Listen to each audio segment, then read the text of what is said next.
Hi, welcome. We are going forward in our journey to the selfless self. This is now class 9, and it's entitled What on Earth is Torah and Mitzvos? So the goal of the class is to work out what is the Torah? What is it? And I'll just give you a little spoiler alert. It's not really the scroll that we hold up in the shul, although that is the Torah, but we obviously know that it's something much more than that, which it is. So the in the title we've asked what on earth is Torah and mitzvahs. We could have said what are Torah and mitzvahs on earth. It was like a little fun pun thing. Yeah, because the Torah exists on all levels of reality. So we're going to see really hopefully what it is, and then, but most importantly, what is it on earth? Yeah, that's the point. Okay, so we'll start by just mentioning, we're going to talk in lots and lots of mashalim. We're going to give lots of different analogies, and we need to be very kind of abstract in our thinking over here. There was a guy called Fiziju Yamauchi. Fiziju Yamauchi, I think he must have died about, I don't know, 60 years ago or something. He basically invented the Nintendo system. Yeah? Imagine Mario. Everyone knows enough to know who Mario and Luigi are, yeah? Mario at least. What kind of hasaga? What kind of how to say hasaga? What kind of grasp could Mario have had, or could Mario have, of the man who created the Nintendo system? It's a ridiculous thing to say. Like, what could Mario know? Mario's a created graphic on the machine. He's nothing. What could he know about Fiziju Yamauchi, the guy who created the machine? It doesn't even make sense. The question doesn't even get off the ground, yeah? That's even infinitely different to us having any understanding of the creator of our universe. He's so far removed, he's so completely different from anything that we know that it's like we can just imagine it being that we're like a graphic in a computer game, and he is the one who created the computer that we exist within. Yeah, absolutely no connection whatsoever. So in his infinite kindness and concern and love for us, he created the Torah that bridges that gap, that infinite gap between creator and creation, between infinity and finity. And he created this thing called the Torah. So that's already a bit of a stretch to say he created it. But the Torah is, so to speak, what goes between us and him. Now, in one word, we can call the Torah Ratzonoi, his Ratzon. If we want to push the Torah into one word, we will call it, or to a Ratzon Hashem, his will. That's what it is. Okay? If you wanted to go a little bit further, you would say Ratzon v'chochmasoi, his will and his wisdom. But it's all included in his will. His wisdom, and don't worry, we're going to explain all of this. His wisdom is an expression of his will. Okay? So it's important to know that Hashem is not the Torah, and the Torah is not Hashem, but Hashem and the Torah are one. It's two different things. To say that Hashem is the Torah or the Torah is Hashem is completely incorrect. But Hashem and his Torah are one. They are merged with each other. Okay? That's why we say, Kudsha Bricho Eraisa Kuluchad. Hashem and the Torah is one. The Zohar says such a thing. But it also says Yisrael. It says Kudsha Bricho Yisrael Chati. The Zohar doesn't actually say that, but that is also true. But the Zohar says says Kudsha Baruch Raisa Kuluchad, and then the tzaddikim but the Torah and Yisrael, you can't separate them anyway because the Torah needs Yisrael. So it doesn't say the words in the Zohar from what I know, but you're right, you're 100% right. So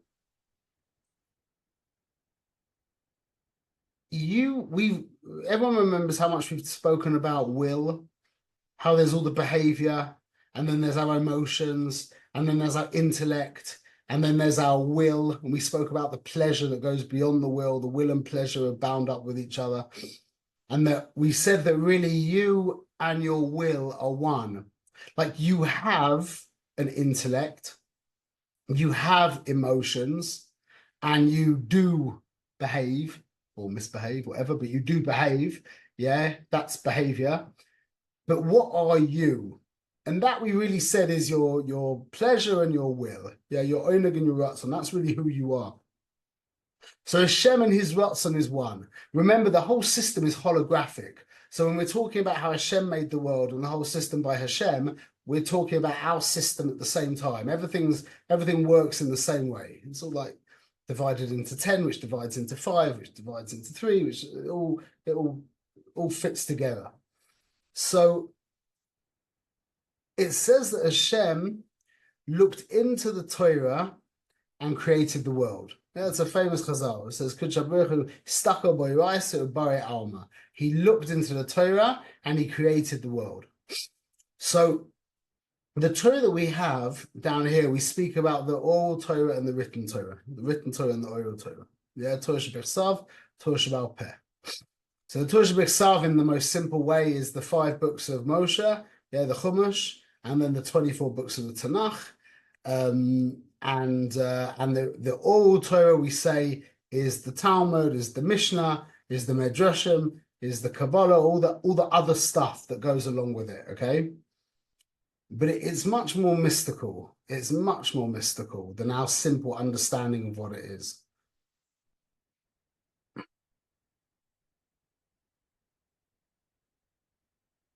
When we understand the Torah is a series of letters, okay? When it says that Hashem looked into the Torah, it uses the word histakel. Histaklus, which in modern Hebrew is like to stare at something, is the idea of putting yourself out.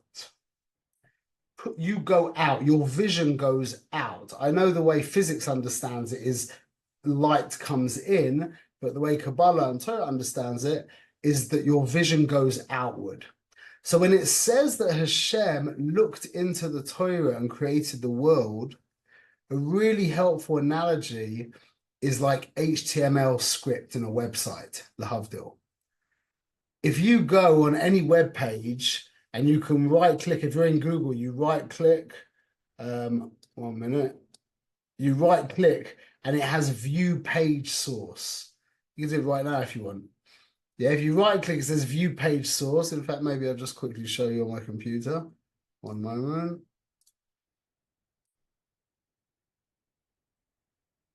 So here's everyone can see my screen.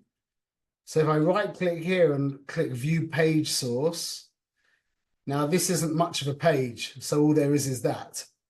Yeah, but let's say, for example, I go to my website, Nealia, and now I right-click and do view page source.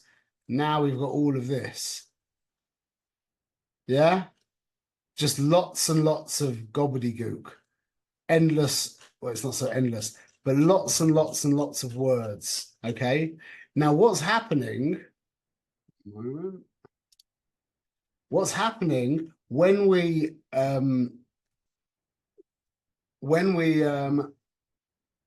push, so to speak, electricity in a sense through all of those words, we start ending up with picture, we start ending up with a website.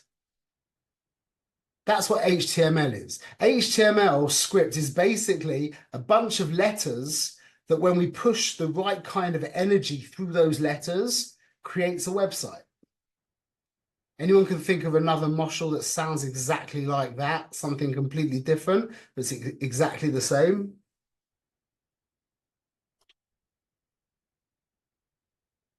So I'll show you. Anyone knows anything about DNA? I don't. But I will show you another thing here. A few years ago, in the early 2000s, they created what's called the Human Genome Project.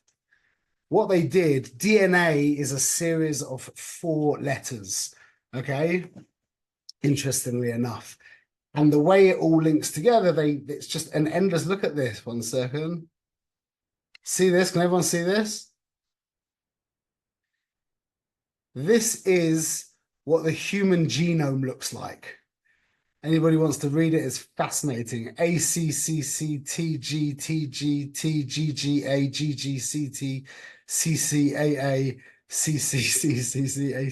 That's all it is. You know how big this book is? Look at this. This is so crazy.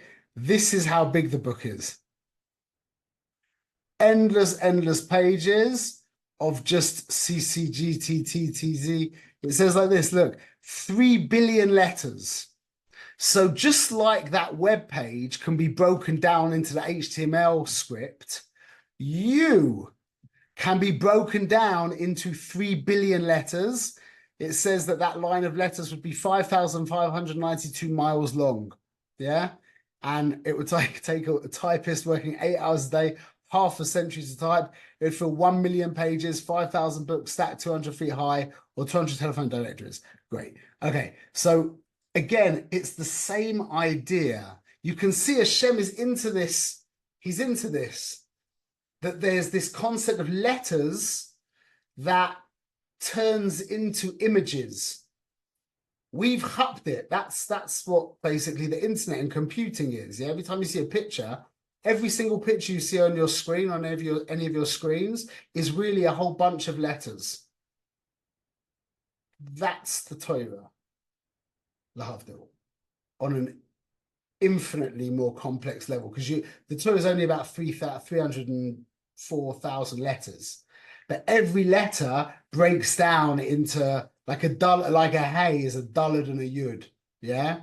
But then you spell hey, or hey yud, or hey aleph, and then the daled you could spell daled lamed taf, and then you could break. So the Torah, the actual letters, although you only see a finite number of letters, 300,000 letters, it breaks up into endless letters, literally infinite letters. And what does it mean that Hashem was histakel by Raisa by Alma? So just like the HTML, when we push, so to speak, chashmal through that, when we push electricity, so to speak, through those letters, we end up with a website, we end up with pictures. It's Hashem squeezing himself, so to speak, through the letters of the Torah that give rise to this world.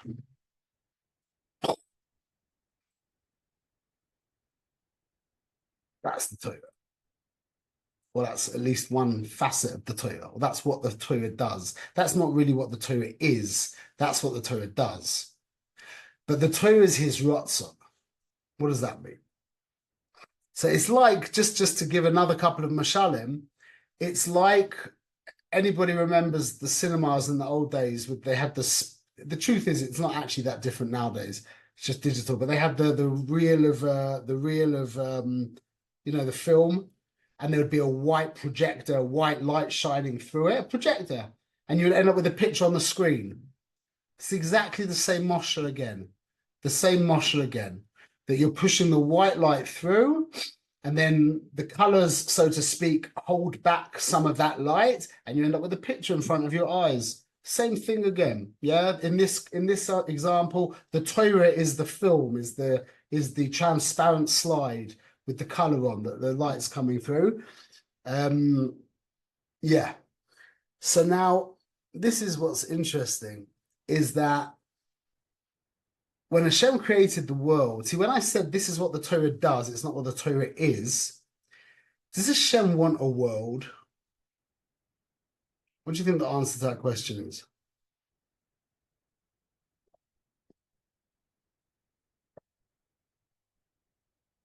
Does Hashem want a world?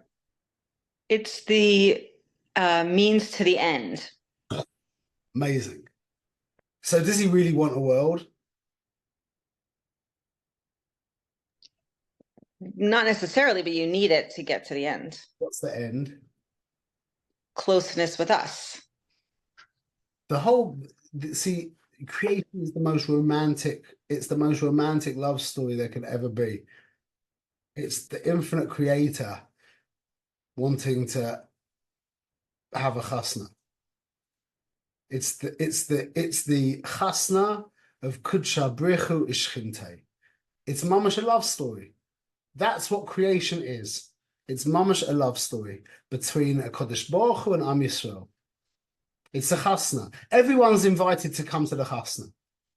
Everyone's invited. And what's a chasna without 300 guests? And what's a chasna without the music and the photographer and the flowers and the caterer? It's not a chasna.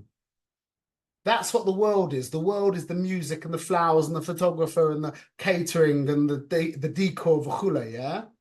But chasna is Yisrael and Kudsha Brechu, is Hashem and Am Yisrael.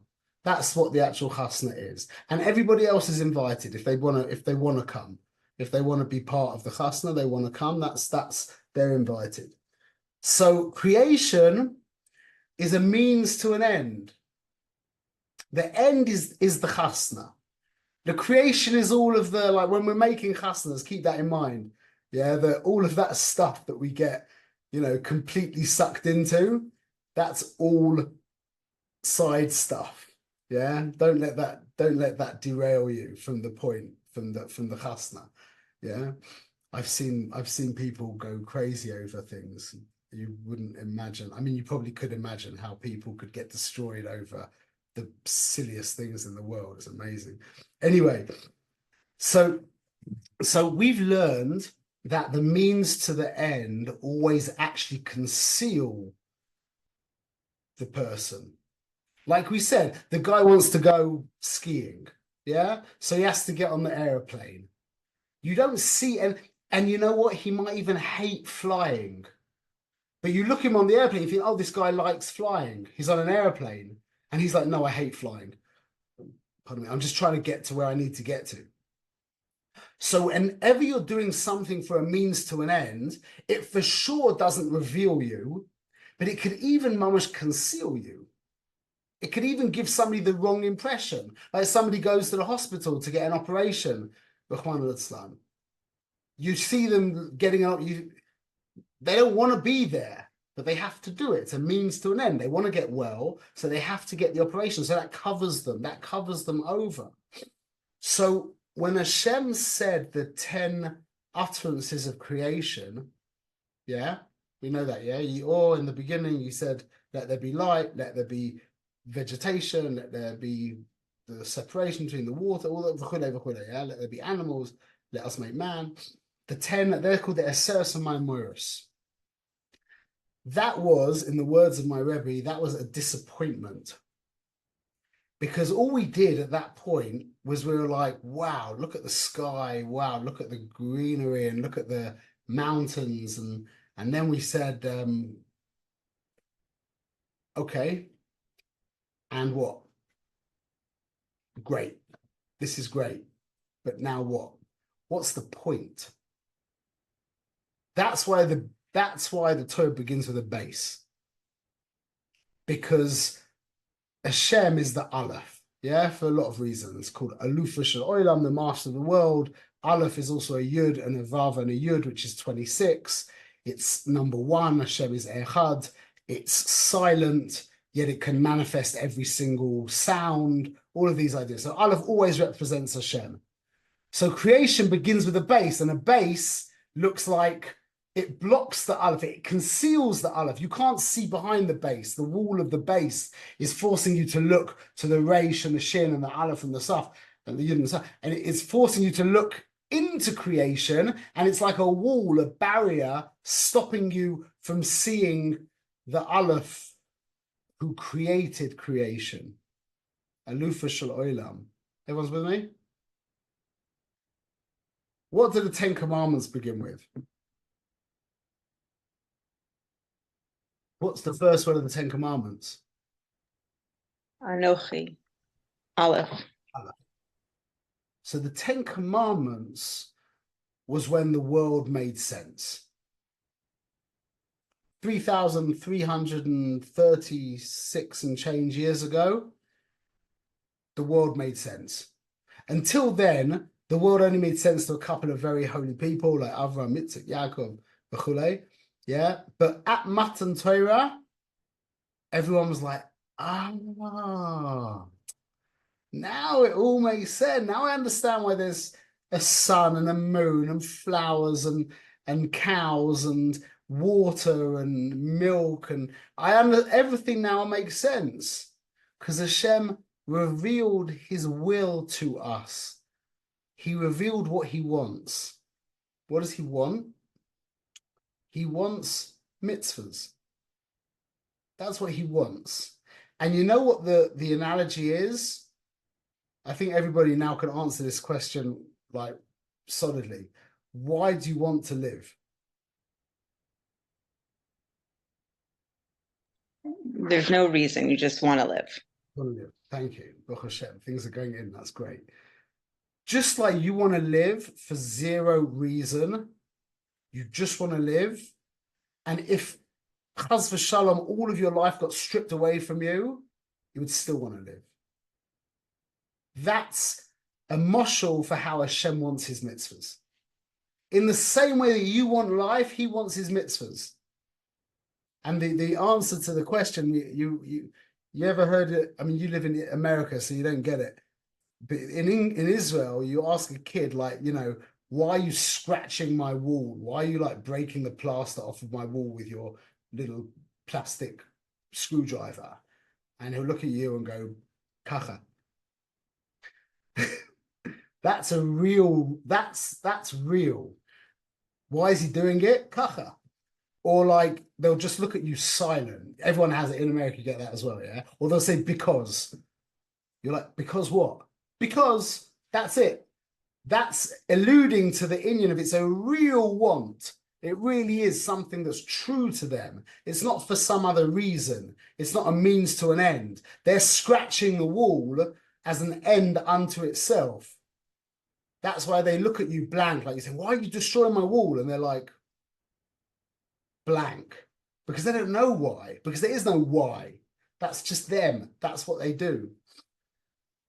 So that's comparable to Hashem's reasons for the mitzvahs. When we talk about Chukos Torah, when we talk about the Paraduma, and that we're gonna find out the reason. We're not gonna find out the reason. There is no reason.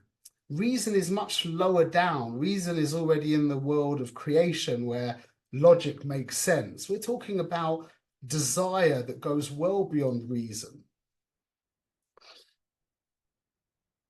So that was the Aleph of the Aseret Dibros. Hashem revealed his mitzvahs to us. That was the Torah. That's what Ratzon Hashem revealed to us. And the tzaddikim say, it actually says in the Gemara, Anoichi is a notricon, which means Rosh Tevas, like an acronym, yeah? Aleph Nun Chaf Yud is Ana Nafshi Kasivus Yavis. It's in Aramaic. This is the most beautiful, it's like, listen to what it says, Ana Nafshi Kasivus Yavis. I'll translate it. My soul, wrote and gave. I've given my soul to you in writing. That's what the Rebbeinu Shalom is saying in Anoichi. The Aseret Dibros, which is, by the way, they're not called the Ten Commandments. Aseret Dibros, I don't know why it's got translated that way. But the Aseret Dibros contains the 613 mitzvahs, and that's the Torah. And Hashem says that I gave you my soul. I gave you my soul. Why? We've spoken about marriage, that a real relationship, marriage, if we're zoiche, when being successful in marriage means that my spouse has become more real to me than I am to myself. That's a successful marriage, when their needs are more urgent to you than your own needs. By women, that's much more natural than it is to men. But that's where we're trying to get to. And we said that marriage is set up, the traditional pshat of marriage is set up where the man earns money and the woman builds the home. You're both catering or not catering, you're both fulfilling or sating each other's most primary need, which is the need to live, your will to live. He brings money and you give a home.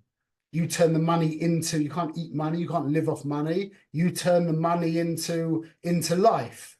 But without the money, there's no life. So both of you, the way marriage is set up, the most basic traditional understanding of marriage, that's why it's such a tragedy what's happening in the Western world with all of these traditional things falling away, because it's such perfect wisdom that we're just so stupid. We don't realize that, caught up in our own silliness, that the man is providing his wife with life and the wife is providing her husband with life. And that's a real marriage. And that's exactly how it is with the Ribono Shel Olam and us, is that by us doing his mitzvahs, in a sense, it's like we're giving him life, in a sense, kaviyach, if you can say such a thing.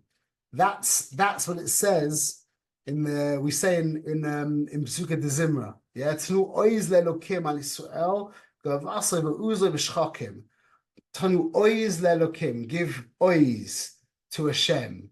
It talks about giving him. It's like he created this system whereby we're able to give him not just something, but to give him his deepest desire. That's crazy. That's absolutely crazy. In his infinite anivus, in his infinite humility, he created a system whereby we are able, so to speak, to give him something that he genuinely wants. Now, I did this thing that I wanted to do for many years, and I did it today. I'm going to show it to you quickly. I don't think we're going to have time to go into it too deeply, but I'll give you a link to it anyway. One moment. Can everyone see this? Oh, don't want to do that. So, this is a breakdown. Can everyone see this? So this is Yankee up here, okay? Now, his primary want, as we've learned, is life. He wants to live, just like all of us, yeah? Now, this is what we call his intelligent will. So depending on what kind of guy he is, his parents, the situation he grew up in, society, culture, his own unique biology, he has worked out somehow that being time conscious, health conscious, and searching for education is an expression of his, he might not even know it, but that's to him life. Caring about time, caring about health, and caring about education. Okay, these three things can be different by you. Okay, they're just examples. Okay, now these things in turn, these intelligent wills, because will is without any intelligence, as we've said, it's beyond all reason. But it becomes enclosed in intellect. So the guy who wants to live cares about health, cares about time, cares about education. Now these break down into values, yeah? So time comes now to a point where planning is important. You act with efficiency. Yeah, health breaks down into exercise and diet, education to learning and teaching. And then we have the different behaviors. I can't move this around. So,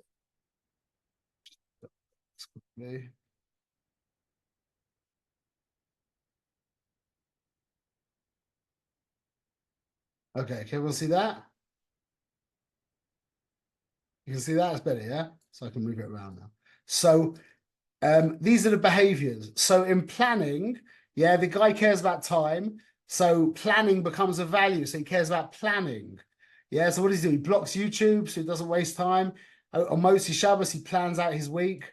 He spends time learning the desktop shortcuts that no one knows because that will save him some time as well. And he got rid of his smartphone because he values his time. Okay. Acting with efficiency. So this is a different thing. He gets up early, so he's got a lot of time. He drives a car that's got good mileage and a big gas tank, so he doesn't want to keep spending time filling up the car. He wears slip-on shoes because that saves you a little bit of time having to do your laces up. And he buys himself a smart fridge that gets stocked up by itself, whatever, etc., etc. I'll send you a link. You can look at this. I just made all this stuff up, yeah? These are the mitzvahs. These are Hashem's mitzvahs. Now, we put it in our context. But all the behaviors are Hashem's mitzvahs. And we could have written out the same, it would involve a lot of very deep Kabbalah, but we could have written out the same kind of flow diagram, and it would have ended up with tefillin, talus, mikvah, challah, tefillah, Shabbos, v'chulei. All of these things end up being an expression of his life. Now, isn't this a funny thing? Because under learning, let's just say, for example, he has a bathroom reading schedule. Yeah, he really cares about education, so he blocks off time for bathroom reading, yeah? That is actually an expression of himself. You follow the idea? He is expressed in his will to live. Part of his will to live is expressed in his desire for education. His desire for education is expressed in learning. And that comes out that when he's buying his membership to the library, sorry to date myself, when he's buying his membership to the library, that's an expression of his inner self. Everyone's with me? Every single thing you see here, yeah, writing projects, even when he goes to buy the pen for the writing project, for the essay that he wants to write, yeah? When he wants to buy the pen for the essay he wants to write, you're seeing an expression of his abstract, absolutely undefinable essence. And that's Torah and mitzvahs. That's Torah and mitzvahs. So now, the word mitzvah comes from the word tzavtza, which means connection, kesher. And the way of understanding it is that we're zoicha to do what he wants. That's how people become connected, by taking care of each other. Now, if you're going to say that a lot of people do say that the mitzvahs are kind of like busy work. They're like, I remember years ago when my son, nowadays my son builds the sukkah himself, but in the old days, my son, he's now 17 or so, 18, 17. I remember when he was 4 years old and I was building the sukkah, and you know how I'm standing there like with a nail here, I got the hammer here, I'm like holding something with my elbow, and I'm completely, and my son comes up to me and says, Abba, can I help? And I said to him, I said, Chaim, I can't even do this by myself right now. Meaning the help of a 4-year-old is, as you know, in the kitchen, yeah? When your 4-year-old decides to help you bake, yeah? It's not, that's not what mitzvahs are, bichlal. Never ever think that mitzvahs are that bichlal. Busy work. That Hashem's just trying to like shut you up. That's not what mitzvahs are, bichlal. Every mitzvah we do is mamash, the most inner rotzen of the Rabbanu Shalom being fulfilled. Like a man bringing his wife money and like the wife bringing her husband the house. Just in the exact same way. It's the perfect moshel. Every single mitzvah we do, you are involved in different mitzvahs than I'm involved, but taking challah and going to the mitzvah and lighting Shabbos candles and keeping Shabbos and all of the mitzvahs that you do, it should be so at the front of your mind that not like, oh, I'm helping God out. That's how you shouldn't be serving your husband food thinking, oh, I'm helping you out. It's the schus. It's the schus of there to serve. That's really what and you wouldn't have that feeling if it was just busy work. If you were just, if your parent asked you to bring them a cup of coffee, you bring them the coffee, they say thank you, they pat you on the head like a good, like a little dog, and they send you, and you take the coffee and you put, because you didn't really want the coffee. You couldn't, how could you feel good about that? What did you do? It was just annoying for him. That's exactly the opposite of what mitzvahs are. We can never look at mitzvahs like that. Mitzvahs are satisfying the Ribono Shel Olam's deepest, most reasonless desire.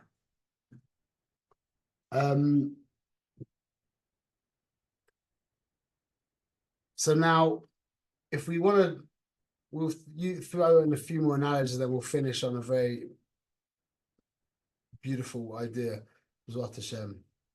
So a good analogy to understand the whole thing is the king building a palace. There's the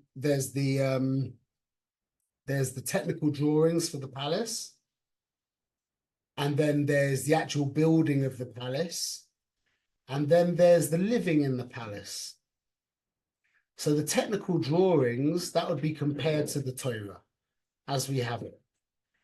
And that's really getting inside the king's mind. You're seeing what he wants. You get me? He just, like when, I know a lot of wealthy Yidden in Chicago, and in Chicago they all build these gorgeous, massive houses, yeah? And they plan out everything to they probably do it in LA as well. It's more expensive there, but they plan out everything so that they've got, this is the kid's room where the kid's going to do his shoes up. And then this is the room where we're going to bake the cakes. And this is the room we're going to wrap the presents. They got all these different rooms with everything clear, marked out with, and when you're looking at the plans, you're in the person's head. You're there. You understand? It's a very deep connection to that person. You seeing the whole thing. Wow. So I see that a playroom for your kids is important to you. You value your kids, expression and playfulness. And I see that you want to have a study in your house because you appreciate the value of learning Torah. And I can see that you've done this with the laundry thing because you're an intelligent person. That looks like a good way of saving time, etc., etc. Yeah. So I'm in your head as I'm looking through the plans. I'm really happing you. And if I'm using my mind, if I'm not using my mind, I'm just seeing, well, there's a room for the kids to play in. Okay. And yeah. But if I'm using my mind, I can really start to cup you. I can start to know what you're about. Yeah. Then the actual house itself, the building of the house, that's like this world. That's kind of distracting. And it's a means to an end. The end is the populating the rooms with your children and with yourselves, playing with the kids in the playroom, studying in the study. That's the mitzvahs. So in the moshel, you've got the plans is the Torah, and the populating the house and the shimush, the using of the house is the mitzvahs. Okay? Another idea is, let's say your father wants to hear you sing. This is just, he has a desire to hear you sing. And he starts telling you about that desire that he has to hear you sing. That's the Torah. You singing is the mitzvah. So let me ask you a question. In which scenario are you closer to your father? What's the deeper connection? When he's telling you how he loves to hear you sing, or when you're singing? This is such a deep question. Your father's just told you that he loves hearing you sing. When are you closer to your dad? when he's telling you how he loves hearing you sing, or when you're singing to him? Talk it out. What do you think? I think it's when you sing because you're fulfilling his request. The beginning is just the inspiration, but the act is kind of solidifying it. It's not the inspiration, is it? It's your dad. Oh, That when I you're feel singing to your dad, it's not really a connection with your dad, as in you're not feeling anything. You're not experiencing, you're just singing. But when he's sitting there telling you how he wants to hear you sing and how it does this for him and it does that for him, and when you sing like this, when you sing like that, and now you feel really close to him. You hear? But you're not doing what he wants. That's the idea of what's greater, Torah or mitzvahs. And the way the rabbis answer that in the Gemara is Torah is greater. Why? Because it leads to mitzvah observance. Isn't that the most wonderful way of saying it? What's greater, Torah and mitzvahs? Torah, because it leads to mitzvahs. Oh, wait, you just you just flipped around. That's the exact same thing. Your father's telling you how much he loves to hear you sing. That's Torah. And that's how much closer could you feel to him. He's telling you exactly what he wants from you. You feel so special. I'm the one who can fulfill your deepest will. And in this way and in that way. And I was speaking to Yitzi the other day, and I think it's his wife's birthday coming up or something.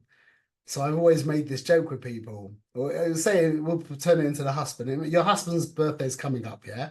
What would you give to have his best friend come sit next to you and tell you exactly what he wants, the best thing you could ever get for him, and more, and you're sitting on the edge of your chair, and he's giving you more and more details, not just this, let's say in a position to buy him a car, this car, but he wants with this kind of leather, and he wants this kind of fuel injection, and he wants this color, and he wants this model, and each thing you hear, you're like more on your edge of your seat. Tell me more, yeah? That's really the experience of learning halacha. That's how it should be, learning halacha. You're learning more and more details in exactly what the Ribbono Shel Olam wants. That's amazing. That's amazing. So what's greater? Learning Torah, doing mitzvahs. Learning Torah, you feel very close, especially if you start penetrating through the outer level and start understanding what he really wants. Like he wants yichud. He wants to turn darkness to light. He wants to turn the Reshus HaRabim into Reshus HaYachid. Yeah, all the mitzvahs at the end is like we saw from this flowchart. Yeah, you have to have your head on your shoulders to extrapolate to the deeper levels of who he is. But let's say you're doing that. So when you're listening to him tell you how he loves to hear you sing and exactly how he wants you to sing, you're feeling very, very close. When you're actually singing to him, you might not be feeling so close, but you are in truth much closer. You're fulfilling his desire, his deepest desire. So you can't have Torah without mitzvahs, and you can't have mitzvahs without Torah. So the discussion, which is greater, is just it's a what's the word? Not hypothetical. It's not hypothetical. What's the word?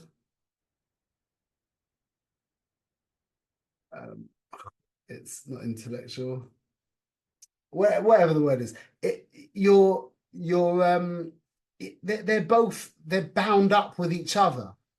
You can't have one without the other. That's why the rabbis said that Torah is greater, because it leads to Maisa, it leads to the action. So let's finish on this very deep meditation that you can always keep for every mitzvah that you do. I say this to everyone all the time. That mitzvahs can be divided, or not divided, sorry. Every mitzvah can be broken down into 4 kind of coordinates. It sounds very like deep or whatever. I mean, it is very deep, but it's not so difficult to understand. Every mitzvah has a shaychus to time, to place, to energy, and to matter. Time, place, energy, matter. Okay? So, for example, let's say the mitzvah of lighting the menorah on Hanukkah. Okay? What's the time coordinate of this mitzvah? It's kind of a trick question. That's what you mean? Sorry? When you start lighting the candles, that's your question? Yeah, exactly. There's a time. The time of Hanukkah. Like if I light my menorah. That when people start walking. Yeah, and even more generally from the 25th of Kislev. If I light my menorah on the 24th of Kislev, well, actually, you could actually. If I light my menorah on the 23rd of Kislev, what did I do? I didn't do anything. I just wasted a match. So the mitzvah of Hanukkah. Sorry? You didn't only waste a match, you don't have the connection of the mitzvah. Well, okay, but I mean, I didn't light a menorah. I didn't like a menorah on Hanukkah. That wasn't. It had nothing to do with Hanukkah. I just lit a candle, Right. like I did on like in Tishrei. No, there's no mitzvah there. So the mitzvah of Hanukkah needs to be the 25th of Kislev until the 3rd of Tavis. Yeah, that's the time. And then within that time, there's also an even more specific time, like you said, from Plaga Mincha to Tichler Regel and Shuk, whatever the time coordinates of the mitzvah. Yeah. Okay. What's the place coordinate? How do we determine the place? What's the shaychus of makom to the mitzvah of Ner Hanukkah? In your home. Oh yeah, like I mean, it gets a little more complicated. But where you sleep. So Yeah, where you're sleeping, or by the door entrance on the left side. In the old days, it'd be outside, just in the Rishus Rabbim. It needs to be 3 tefachim from the floor, not more than 10 tefachim above the floor. That's the space coordinates, yeah? Now the chomer, what's the chomer? What's the matter? The physical matter of the mitzvah. Can you be Yotzi Ner Hanukkah with a cow?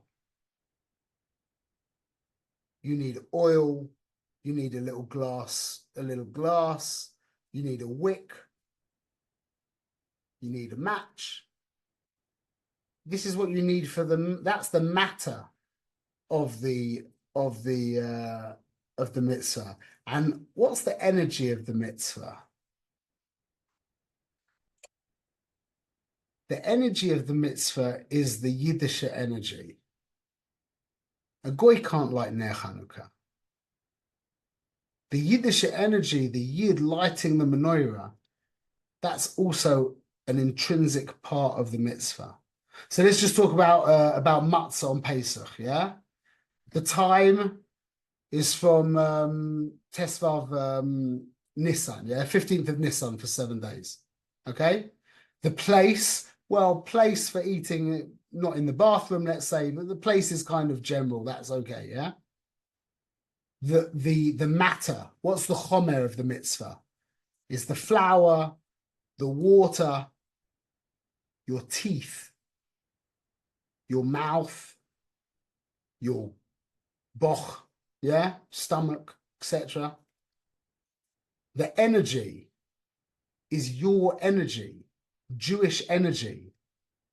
Like we just said, if you take a different matter, let's say you take an orange, a fruit, an orange, on the 15th of Nisan, yeah, everything's right, it's perfect. Say the table, you say, Hamotzi lechem min haaretz, al mitzvahs matzah, you take an orange and you eat the orange, yeah, nothing.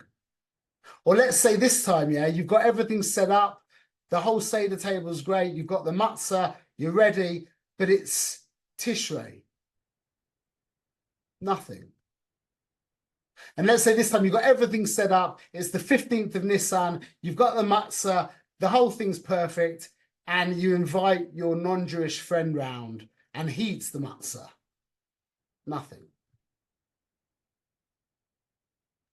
So this is really a really helpful way of understanding when we do mitzvahs, to keep in mind that makes mitzvahs, every little mitzvah, a much deeper experience.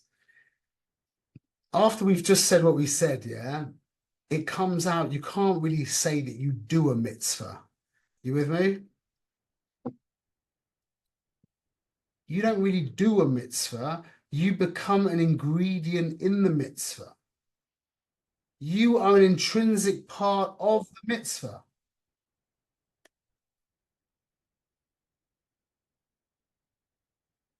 That's a very, very helpful thing to keep in mind when we're doing mitzvahs.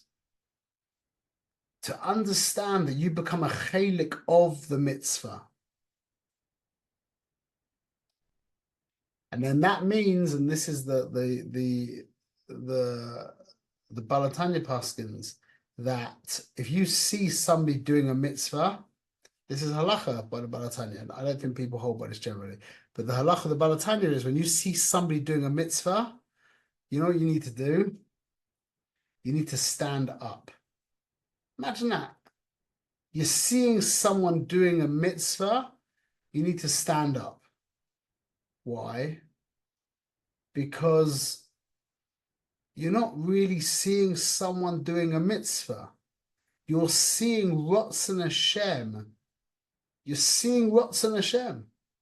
That's what you're seeing. What you're really seeing is a portal open up in this world, and the light of the Rabbanu Shalom pouring in. So it comes out, the fact that you're just commanded to stand is a concession, because really what you should do, if we're really tied in, if we're really synced in, we'd fall on our face and just start screaming, Hashem Hu Elokim, Hashem Hu Elokim, Hashem Hu Elokim.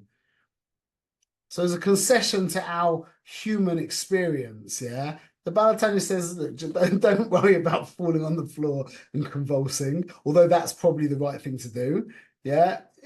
Stand up. Honor the miracle that's taking place. It's the miracle of the kiyum of reality.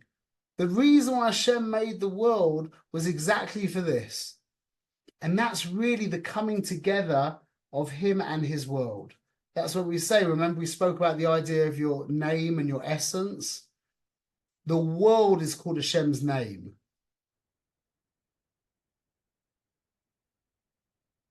That's what it means. B'yomu yeh Hashem echad u'shmo echad. He and his name will be one. He and his world will be one. Himself and his expression. That's called Geula. Like we said, Geula, redemption, is when there is no interruption, there's no impediment between you and your expression.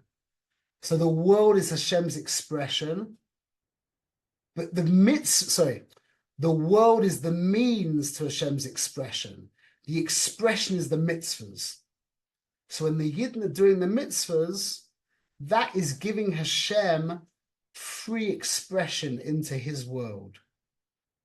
And that's when him and his name becomes one. And that's also called the chasna of Am Yisrael and Kodesh Baruch. That's the merging of body and soul. That's man and wife, male, female, Mashpia, Makabel, the whole, it's all Gullus, that's the whole, it's the whole thing, the whole same, it's all the same thing, just in different clothes. That's Torah and mitzvahs. And it's the greatest chus. It's like we're looking into, like, we're so desperate for that experience of melting into the oneness of reality, and the fire and the angels and the violins and the flutes and all that experience, yeah? And that's fine and that's great, and we need that as well, maybe.